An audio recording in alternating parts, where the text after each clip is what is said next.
Thank you very much, Ben. Hello and welcome to you all today to our panel focusing on how events and cities can contribute to environmental objectives. My name is Matthew Campelli. I'm the Director of Sustainability for Touchline and the founder and editor of the Sustainability Report. And over the next 45 minutes or so, we'll explore how events and cities can showcase and even accelerate wider environmental sustainability goals and how impact is measured. We've got a wonderful expert panel to guide you through this topic. We have Bodour Meer, who is the Sustainability Director of the Qatar 2022 Supreme Committee for Delivery and Legacy. Tim Briercliffe is the Secretary General of the International Association of Horticultural Producers. And representing the Paris 2024 Olympic and Paralympic Games is Georgina Grenon, its Director of Environmental Excellence. Welcome to you all. Thank you for joining us today. Instead of having 5 or 10 minutes at the end for Q&A, I'll try and get through as many audience questions during this panel session. So please, if you have a burning question, don't wait till the end. Ask your questions throughout the panel and we'll get through as many as we can. Time is short, so let's get into the conversation. So the title of the panel is How Events and Cities Can Contribute to Environmental Objectives. So I'll ask each member of the panel, what environmental objectives are your organizations trying to align with, either locally, nationally, or internationally? And how are your policies, what policies do you have in place to achieve that? Maybe Bodour, we'll start with you on that question.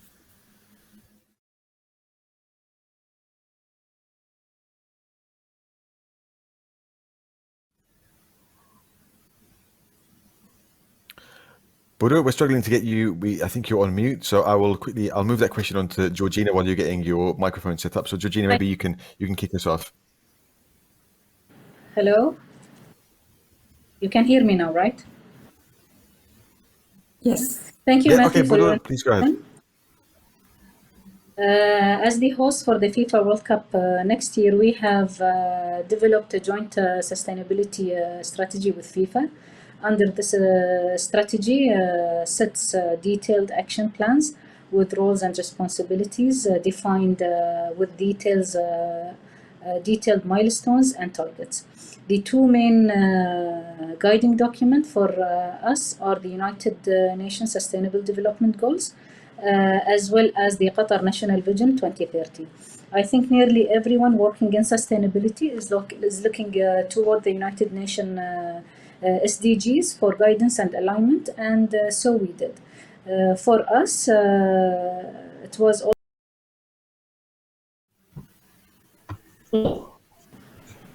and our national development plans set out in our Qatar National Vision 2030. This document really sets a path towards a sustainable future for our country, covering environmental, social, human development and environmental development aspects. Thank you, Bodour. It looks like we've got our fourth panel member, François Croquette, who is the City of Paris' Head of Climate Department and Chief Resilience Officer. Nice to see you, François. While you get settled in, I will hand the question over to Georgina. So, Georgina, how is Paris 2024 aligning with, local, national policy around environment? Thank you very much, Matthew. From the very beginning, from the bid, Paris 2024 has aligned its project with very ambitious environmental objectives. Of course, we are taking into account the United Nations development goals, but also the Olympic agenda, the Olympic 2020 agenda, which has changed a lot of the requirements for organizational cities. It was a very tight work as well with the City of Paris and with the rest of our stakeholders to define this ambition and to put it at the heart of the project. So today, it's in the vision of Paris 2024, it is to make a very spectacular games, but also sustainable games. And that is very important for us. Concretely, in terms of environmental impact, we're focusing on, I'd say, the 4 main pillars. The first one, it's carbon impact, is mastering our impact on carbon and leaving no more impact behind after the games. Likewise, with biodiversity, is protecting biodiversity. Then securing a circular economy. An event is something that is ephemeral by nature, so it's important to include all the principles of circular economy in everything we do. And last but not least, mastering resilience. We're a summer event, so it will be important to master the effects of heat and pollution. Tim, obviously you come in from a slightly different perspective, whereas the World Cup in Qatar and the Paris 2024 Olympics and Paralympics focus on one particular region or city. Your event travels around the world to different cities. So how do you go about looking at how you can feed into their environmental policies through your work and your events? Thank you, Matthew. Yes, just to start off, for those not familiar, the International Horticultural Exhibition is an event which also comes under the convention of the BIE. So you might be familiar with Expo 2020 Dubai running now, and our events are really a horticultural equivalent of these. Approval of AIPH for the A1 events gives countries the right to be able to invite country participants from other countries. They showcase gardens and pavilions, and it exposes people to experiences from different countries, but all around the theme of horticulture, the landscape, and the use of plants and living green. In terms of environmental objectives, we have developed over this last year a very strong now sustainability policy and implementation plans and strategy. And this is looking to follow the UN sustainability goals. Of course, it will cover many of them, but there are 5 in particular where we feel we will deliver significant contributions. And also, we are looking to comply with the 10 principles of the UN Global Compact, as well as setting up our own environmental objectives for all the expos that take place. That includes the promotion of conservation of biodiversity to really create long-lasting legacies from these events in the cities. These events are typically over 25 hectares, up to 200 hectares, sometimes even bigger than that. They can attract between 2 and 10 million visitors over a period of 6 months. So they're going to make a big physical impact on the city, but also we want that message to spread around through that country and the world through the messages that they do. So it will help the city to be able to demonstrate how to adapt to and mitigate climate change through the use of plants and nature-based solutions, as well as being able to demonstrate how the link between science and practice can really deliver sustainability benefits. So we're really requiring a lot of sustainability and environmental objectives to be built into these expo projects right from the beginning.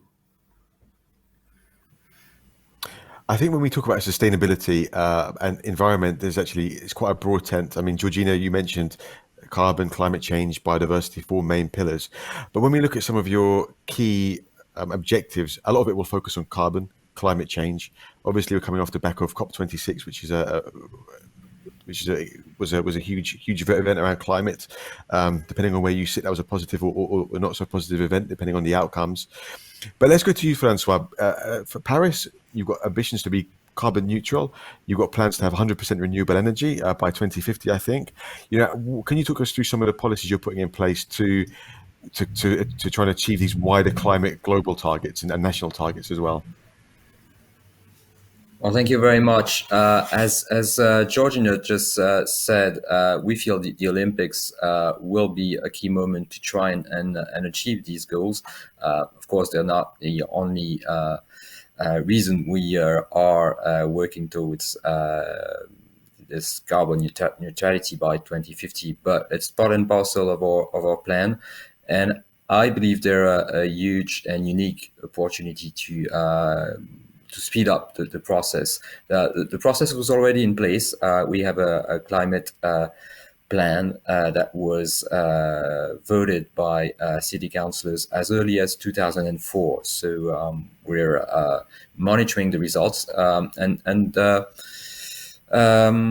the conclusion so far is that the good news is we're on track. The not so good news is we need to really speed up our actions in terms of using the energy systems and renovating buildings or improving biodiversity to get to this very ambitious objective. So again, we believe we can make the most of the Olympics as a way to achieve some of those goals.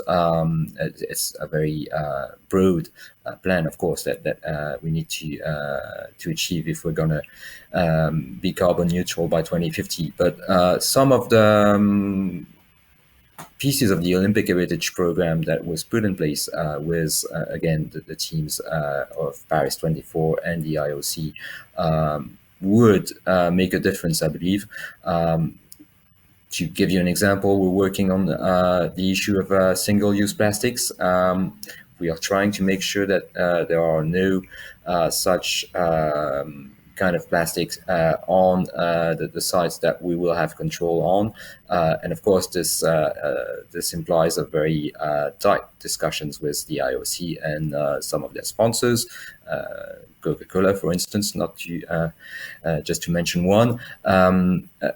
And we will need to, use the Olympics as a way to send a message across the world that this is possible, that we can do it. And I guess, London was 2012 was an inspiration in many ways, and we've learned from that experience. We believe we can do better because, it was 10 years ago already, and the techniques have improved, and we've made sure, for instance, that we're not going to use diesel fuel as a backup system for the energy that we need. We want to be able to rely on renewables only. At the moment, when we look at the figures that are on the table, I think London used 40 million tons of diesel fuel. We're looking at 40,000 and hoping to bring it even to less than that. So again, a very ambitious objective, but major events like the Olympics is a unique opportunity to try and speed up things.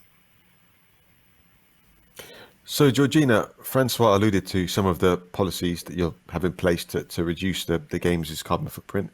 You're talking about having half of the carbon footprint of most recent Summer Olympic Games with an aim of having a climate positive legacy. How will you go about that in practice? What other policies and things will you put in place to achieve that goal? Well, it started by understanding our impact. You cannot reduce what you don't understand. So we started, by understanding our footprinting and helping and using that to make decisions. One of the first decisions of Paris 2024 was basically to not build things, not to build new things, and to go for 95% existing or temporary infrastructure. And that helps you slash already a big chunk of the emissions.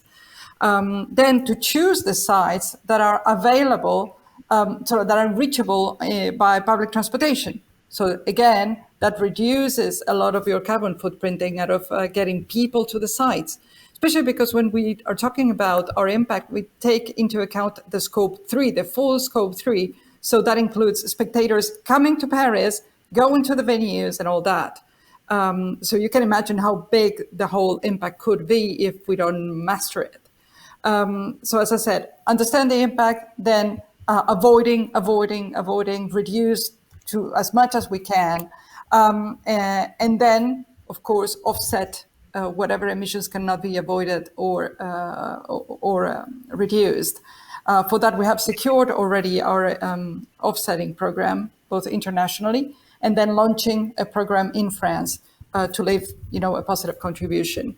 Additionally, we count on the Games as for them to be as a lever, for us to, mobilize the ecosystem around the games, so that more and more players around us, especially in the sports area, but going beyond that, can take this into account and do more actions for climate, so that the overall impact goes beyond even what Paris 2024 can do alone.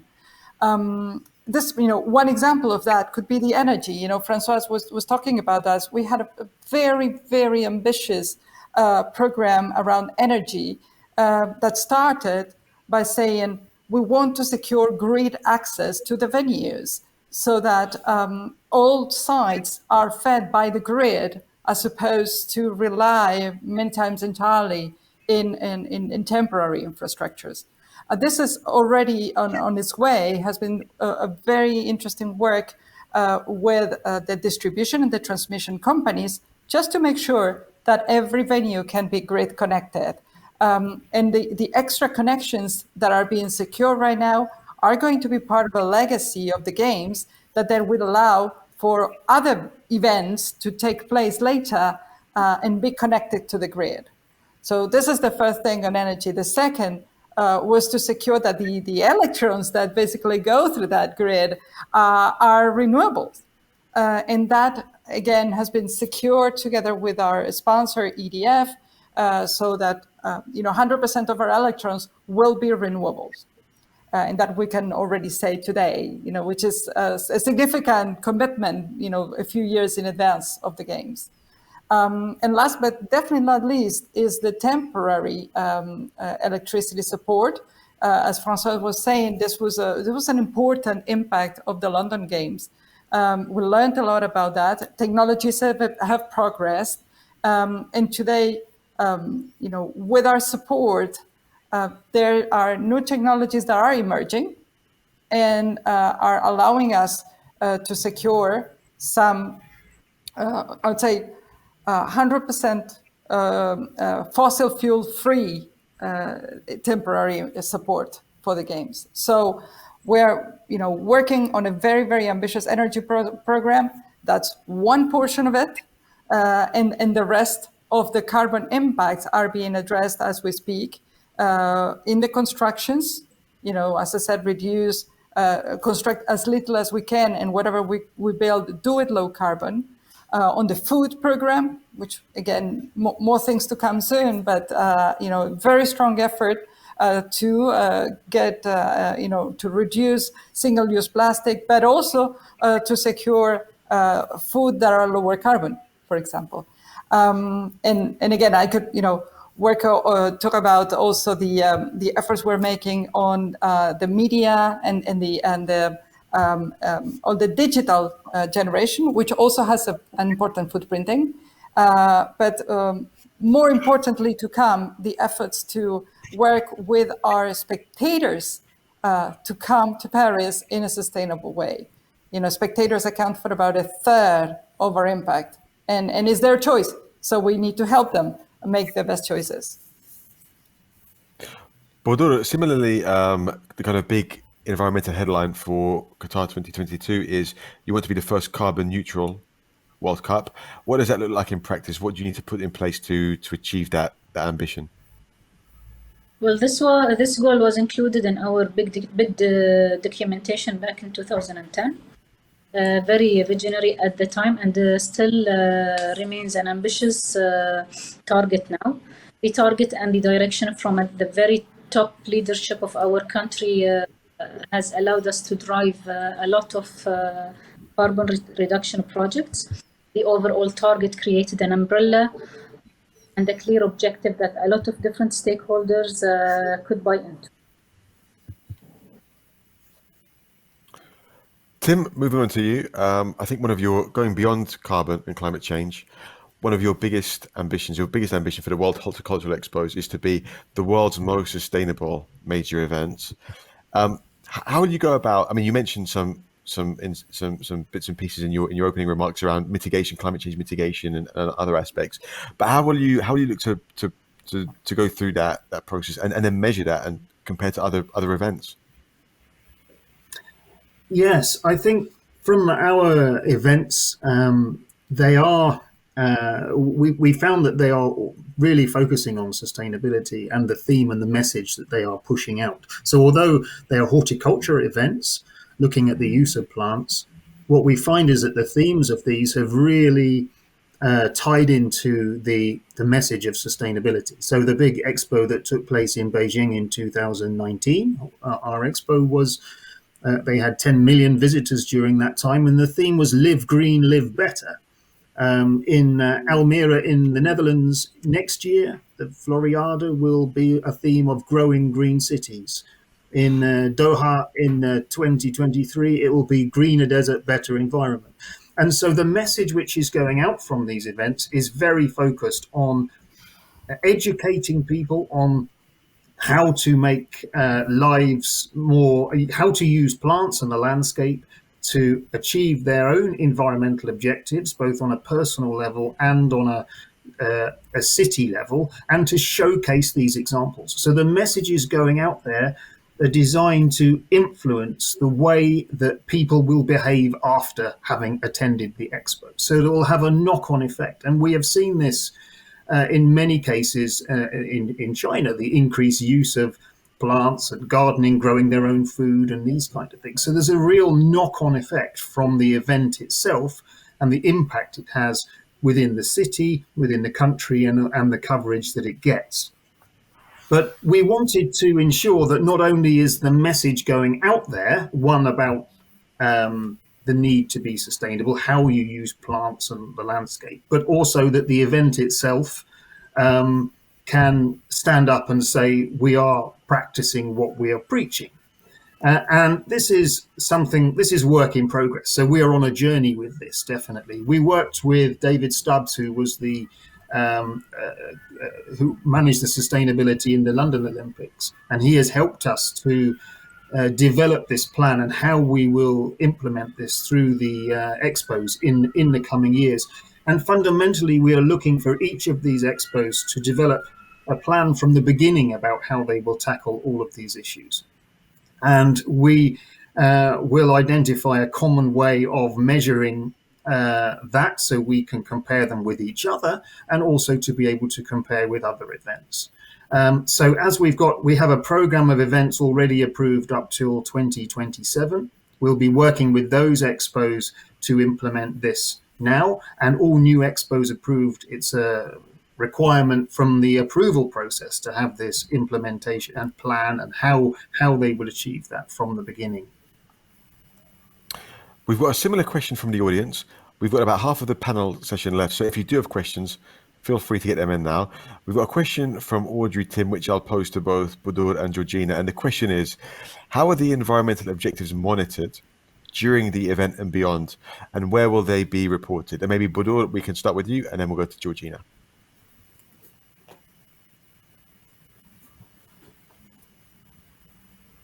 Yeah, so we are auditing our results from the stadiums. Whatever objective that we have for the tournament, we have a group of auditors to audit that. And of course, they will be reporting after the tournament with the results. Actually, we started to report our results since our construction phase. So if you visit our website, you will find a few of the reports that will give you that you can see that we have reported some of our experience and case studies and numbers. And Georgina. Yeah, well, in our case, we started reporting 3 years before the games. So this was last summer. And again, the report is also available on our website. We will continue to be reporting before the games. Then there is a report that is produced after the games. And of course, information is gathered as the games move on. The interesting part, maybe for the person who asked the question, is to know that we're working today already and securing the questions that we're going to be asking all of those delivering the game, so that we have an efficient way of gathering the information while we are busy in games times. instead of waiting to look for the information after the game. So this is part of something you have to plan a long, long time in advance if you want to make the most out of it and not to be, looking after the information after the event. François, a question for you. But by 2050, a huge proportion of the world's population will be living in cities like Paris. What kind of example can the Paris 2024 Organizing Committee and Paris as a city provide for future events and future cities going forward about collaboration to try and tackle some of these climate goals, particularly as populations in cities are growing? Well, of course, you're right. I mean, we believe first and foremost that the cities are part of the problem of climate change and a big part of it, but they're also part of the solution. And like I said, using Paris 2024 as a landmark to try and achieve some of our goals will help us in the conversation that we have with other major cities within international networks such as C40 and ICLEI at the European level, but also with the Francophone cities in Africa, because we've got many partnerships with them. So we're trying to develop solutions approached model based on the differences between those cities. Of course, we can't act the same way in Ouagadougou or in Paris if you're going to try and tackle climate change. But Paris is certainly committed to helping its sister cities in the Francophone world, especially in getting access to those solutions and to the finances that are needed to get there, because obviously this is going to cost money. Again, one more reason why the Olympics will make a difference. This is the biggest event of the world, and it will bring many people to Paris, many viewers too.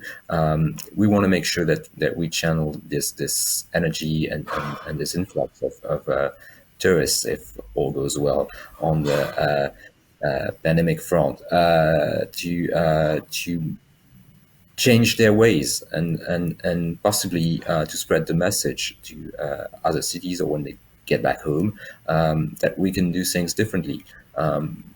So in a way, this is a unique opportunity to showcase some of the solutions Georgina was talking about. And this is how we plan to get there. We won't get there alone. And we believe that cities have a major role in trying to make this difference. You mentioned the COP26 event in Glasgow last month. Maybe one of the reasons, as far as we are concerned, we were not so happy with the result. I mean, it was a brave attempt at tackling the challenges that still face us, but let's be honest, we're not entirely happy with the outcome. It's not good enough, and we all know it. And we felt cities were not given enough space within the negotiation in Glasgow and before Glasgow to try and use the potential that they have to again make a difference on in the life of our citizens. So another attempt, and there will be other COPs before the Olympics, but to make sure that cities are a part of the solution to this huge climate change challenge that we all face. Georgina, Tim, Bodour, I want to ask you a little bit about some of the innovations you're looking at to try and make your events more sustainable, and you've all alluded to some already, but one really fits in with a great question we've got from Jack Nixon, and I'll pose this one to you, Georgina, because we've spoken in the past about what you're doing around carbon accounting, having a carbon budget for the games, and Jack is asking, do we in the future need to agree a standardized carbon pricing model for to quantify the real environmental impacts of events like the Olympics and other events. What's your view? And maybe you can touch on some of the things you're doing around carbon accounting. Standardized carbon, interesting. That's actually exactly the approach we are taking since Paris 2024 via the IOC. You know, the IOC has developed a methodology for measuring the impact of events like ours, of the Olympic Games, so that we can compare from one event to the other. So before even talking about pricing, as I said, it's important to understand. And for that, you need to create a way of speaking sort of the same language. And this is what we're doing. We're sort of the guinea pigs of the Olympic Games on this, because they're the first one to apply this method. This method of calculation, you know, of actually how to measure the impact of the carbon impact of the Games. What we have added, what Paris 2024 has added to that, is actually a methodology to how to deal with that within the organization, and in itself as an innovation. You know, for us, it was important to understand our impact, to reduce it, make all this, you know, all these choices, a very early stage that I mentioned. But then we said, okay, fine, this is it. This is how much, you know, as much as we can go in terms of reduction of emissions, you know, by the time we made the decisions. So we know this is the volume of emissions that we cannot avoid, we cannot reduce. So we fixed that as an objective of emissions not to be exceeded. In a sense, it's almost like, you know, saying, you know, you have a limited budget of euros that you can spend. Well, you have a limited budget of tons of carbon you can emit. We started applying the same principles that is not just for a mathematical thing, it's more just for everyone to visualize and to realize that carbon is not something we could just continue to emit freely. You know, carbon, beyond a price, it has a cost. You know, it's something that is affecting everyone. And we have to make a conscious effort not to, you know, emit freely. So we have set for ourselves, you know, this limit, this allowance, this amount of emissions not to exceed, and then worked on making the organization understand what is everyone's share of that, so that everyone is conscious of what is their allowance, their carbon allowance within the organization. This is very interesting because we are monitoring the progress of that, as you do with a financial budget. You know, so we're checking regularly how we're doing against our plan, if we're beyond, below, if there are opportunities to reduce, if there are areas that we should pay attention to. So, you know, climate, carbon has become part of our management, part of our daily KPIs in which we are monitoring progress on, and then help us, you know, become conscious about it. And this is what maybe we'd like to share with other organizations, is that if you want to be serious about carbon, it has to be part of our everyday activity. You know, it has to be planned, it has to be measured, it has to be followed.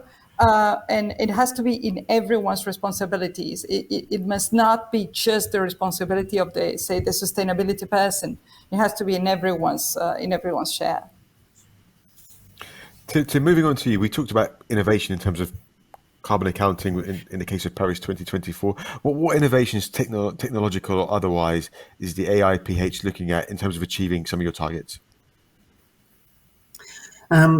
Our purpose of AIPH is to be the world's champion for the power of plants. And we believe that plants really make a strong contribution to helping cities tackle climate change. We know there's clear evidence they reduce the temperatures in cities, that the use of plants and trees will provide solutions for managing flooding in cities. They'll increase biodiversity in cities. And examples like Paris has so many good examples of using plants and trees and the landscape to achieve those things.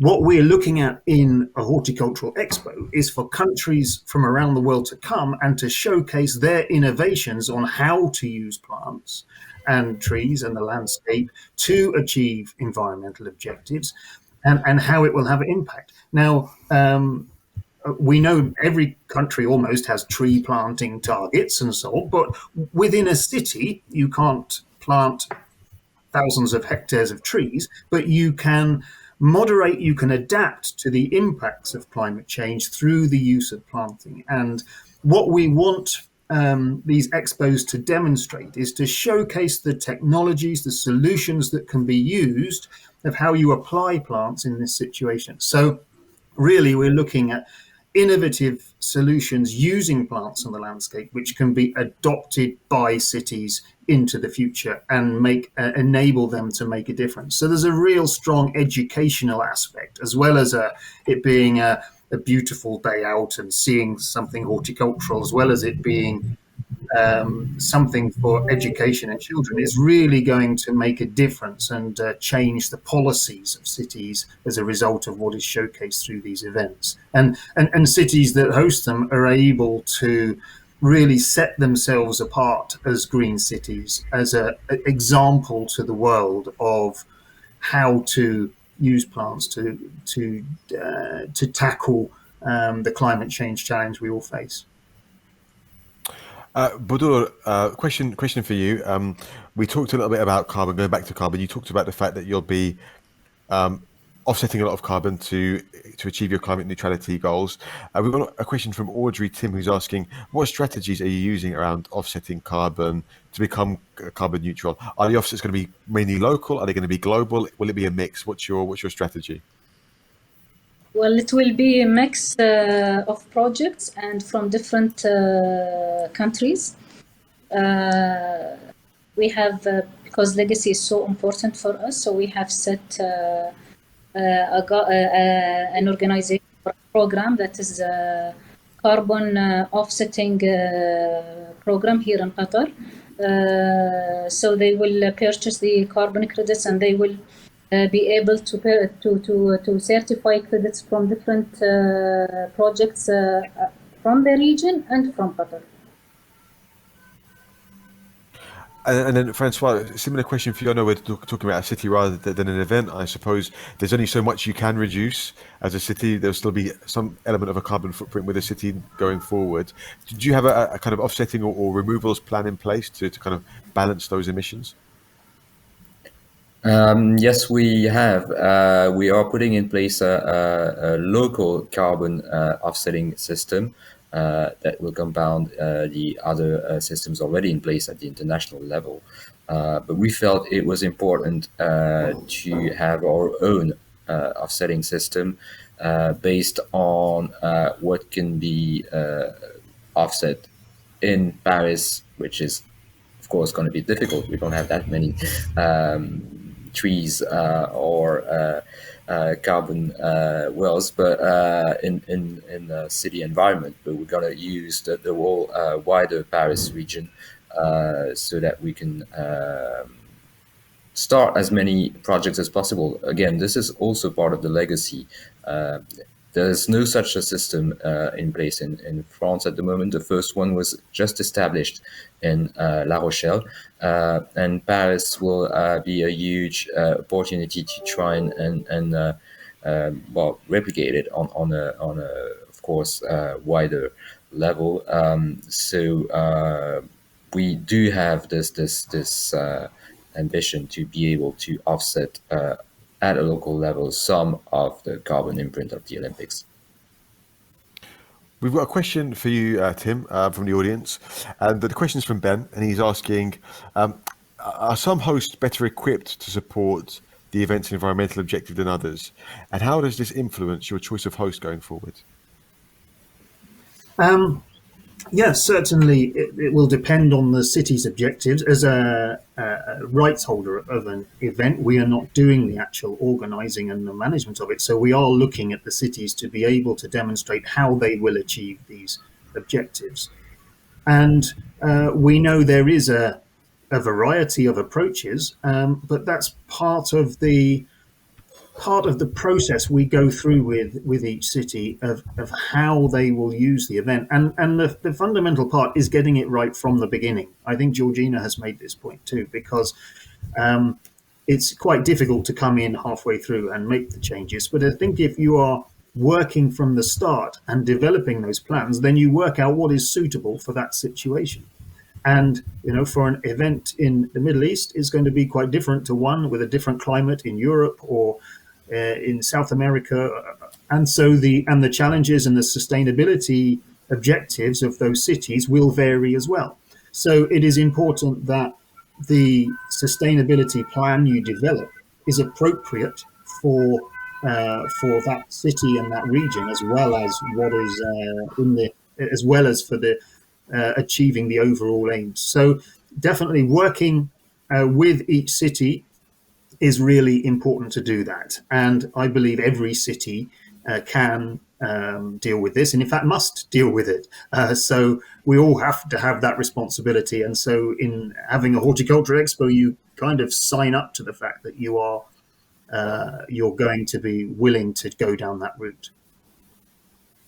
We're coming to the end of our session now in a few minutes, but just want to flip that question quickly for Georgina. Obviously, you're a host city, and obviously the IOC, like Tim's organization, will be looking at future hosts.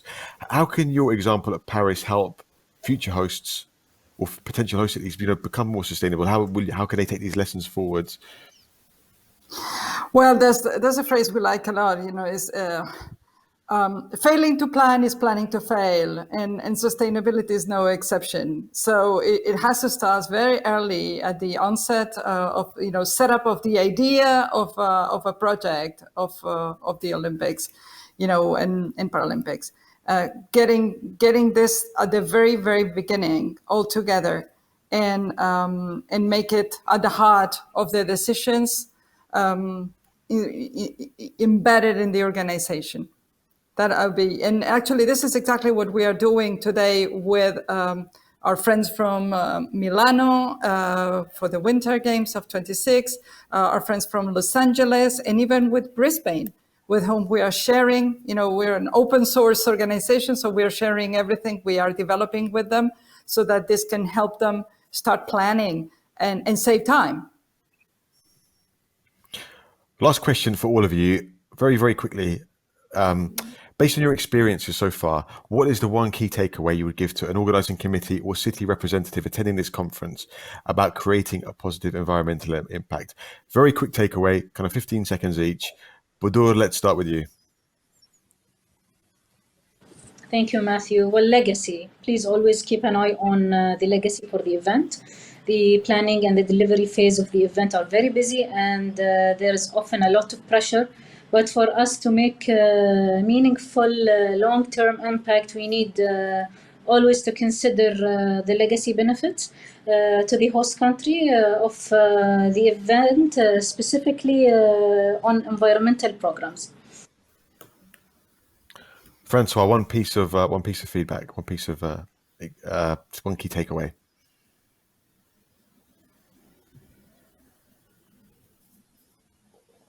Well, I think, François, you're on mute.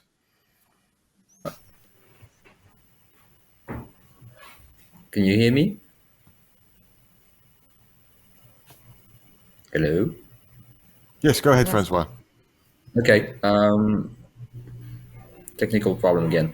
Like I said, planning and delivering, we have to have the tools to be able to check the results against our commitments. And as I guess you say, the proof of the pudding will be in the eating. Georgina. Well, I think I said it already. It's.